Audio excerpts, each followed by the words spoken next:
let's talk NBA Finals. Game 2. Final score is 123-107. Just wrapped up. And I don't even know where to start, man.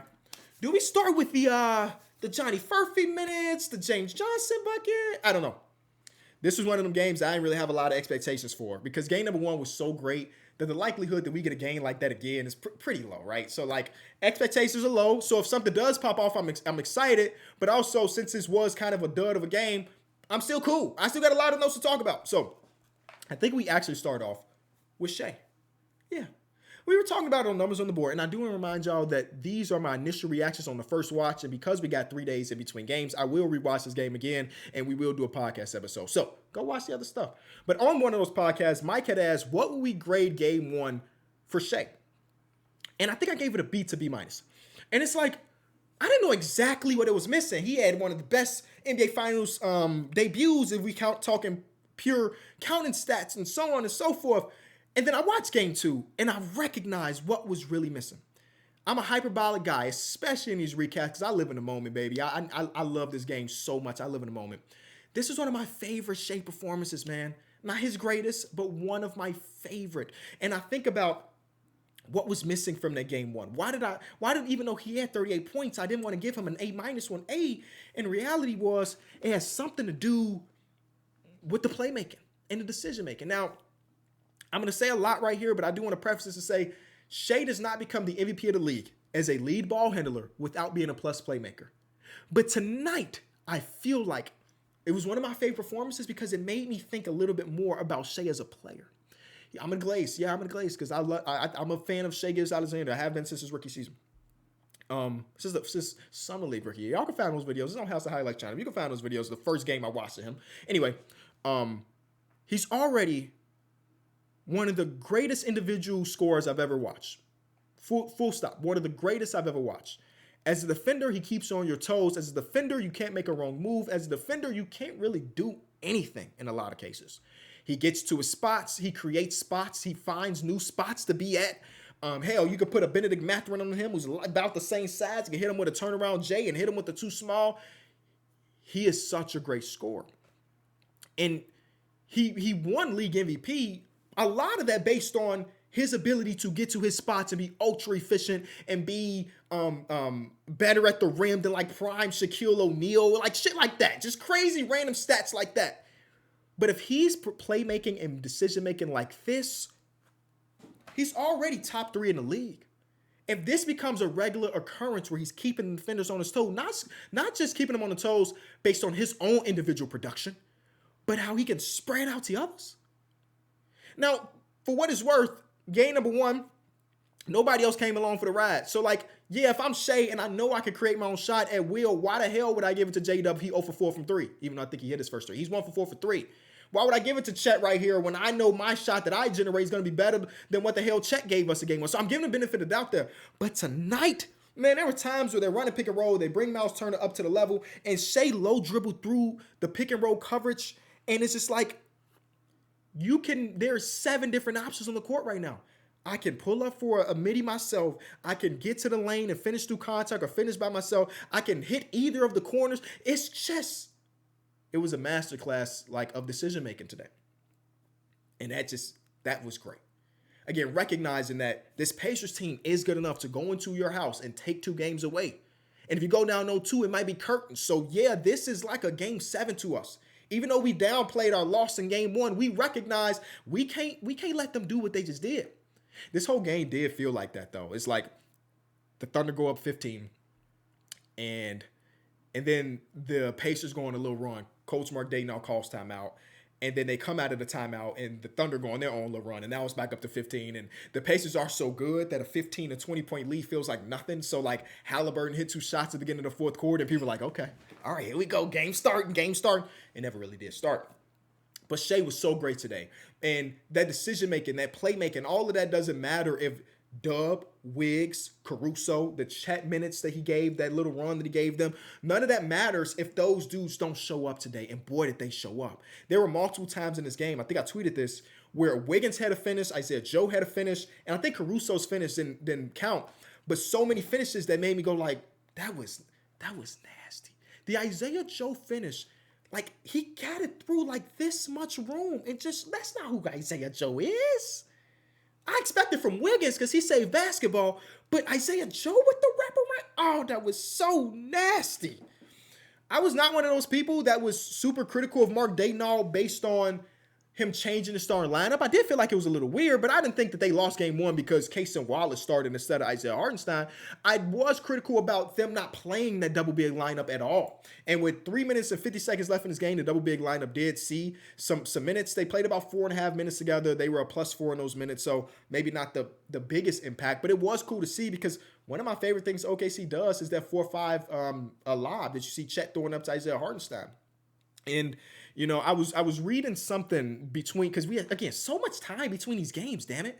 I was reading an article on Substack, and they were talking about how the assist rate goes up with Isaiah Hartenstein on the court because Isaiah Hartenstein is just a playmaker at heart. Some of these Caruso buckets is just Isaiah Hartenstein finding him and so on and so forth. And the assist rate goes up because Chet is finding Isaiah Hartenstein in the dunker spot. So it just ended up, I feel like the offense just flowed better. It does help that you hit, how many threes they hit? 14 of their 36 threes, so shot about 39% from three. All of that does help for sure. So this was an amazing game. I thought Chet, again, his final box score was 15 points, and a lot of that felt like it happened at one time. But I thought Chet was so good defensively and pick and roll coverage today that, like, I can't wait to rewatch this. But in my notes, Tyrese Haliburton was not, I think that's going to be the real topic of conversation for a lot of people. I'm going to talk about it, obviously, but it's not one of the main things that I'm hitting here. Tyrese, even if he wanted to get around that corner, he just really couldn't because they were using, in a lot of cases, they were mixing up the coverages. But when Chet was up to the level, there was just not a lot you can really do. Now, Haliburton got some things going later in the game, and I think this could help them for game number 3 when it was Isaiah Hartenstein who's playing like a heavy drop, and then Haliburton got, I think, like 2 floaters up in the fourth quarter because of that. But like when Chet was up there, it was just not a lot you can do.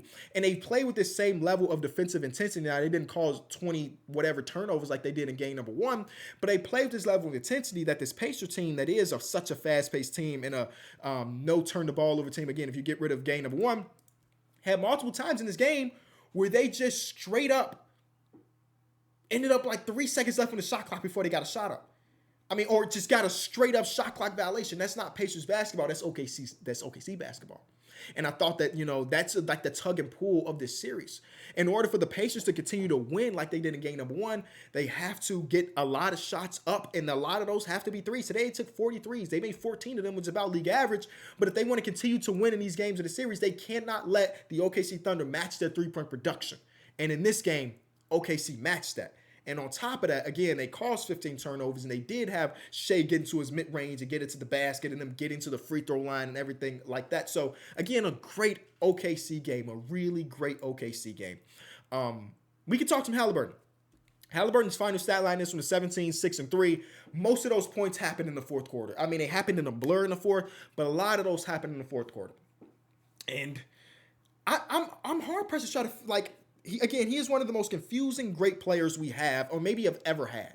Because you get performances like this, or you get, you know, even like last game performance, he hit the big shot, but last game performance where, you know, you compare him to other stars across basketball, you're like, 13 shots not going to get it done.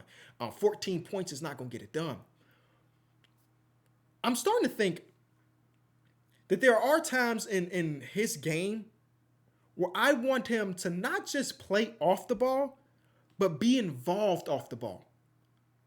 I got to rewatch this game. But what I noticed is in that fourth quarter when he did end up scoring, how many points did he finish in the fourth quarter? Let me see if I got these stats right here.